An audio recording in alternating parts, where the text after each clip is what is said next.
Major headline tonight involving Syria and word that the U.S. is now ready to arm the rebels, convinced that President Assad used chemical weapons against his own people. Tonight, our team tackling the big questions here. Just what kind of weapons are we giving? Who are we giving them to? And what does this mean for America after the wars in Iraq and Afghanistan? Is Syria now next? We have team coverage tonight, beginning with ABC's Alex Marquardt on the Syrian border. He leads us off. It has not been an even fight. For over 2 years, President Assad's army inflicting untold death and destruction, pounding away with tanks and heavy artillery, while the rebels respond with mortars and rocket-propelled grenades. The regime's jets streak across the sky as the rebels try to take them down with weapons they've stolen. Some rebel groups are well equipped, while many are desperate for ammunition and resort to homemade weapons like this giant slingshot. We've seen the sparse rebel arsenals firsthand. The regime has tanks, planes, helicopters, and you just have AK-47s and RPGs. How can you defeat them in Aleppo?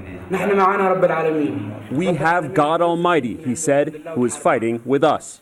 America now says it will send weapons to the rebels, small arms, not the rockets needed to take out tanks or planes.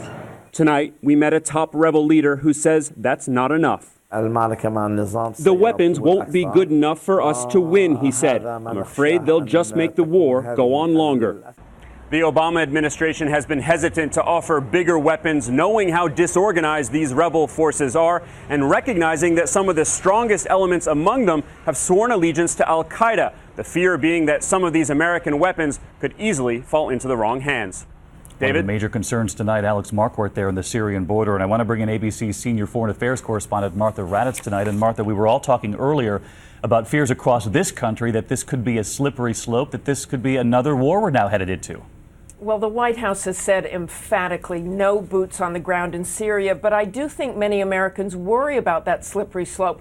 We were at war in Iraq for nearly 10 years, although we were told it would be over in no time, and we are still in Afghanistan after nearly 12 years. We have learned lessons from those conflicts, and no one likes to see such horrible, horrible slaughter in Syria, but there are many military officers I have spoken to who are concerned about the goal in Syria with the small arms, and even more concerned, David, about what happens next if they don't do any good.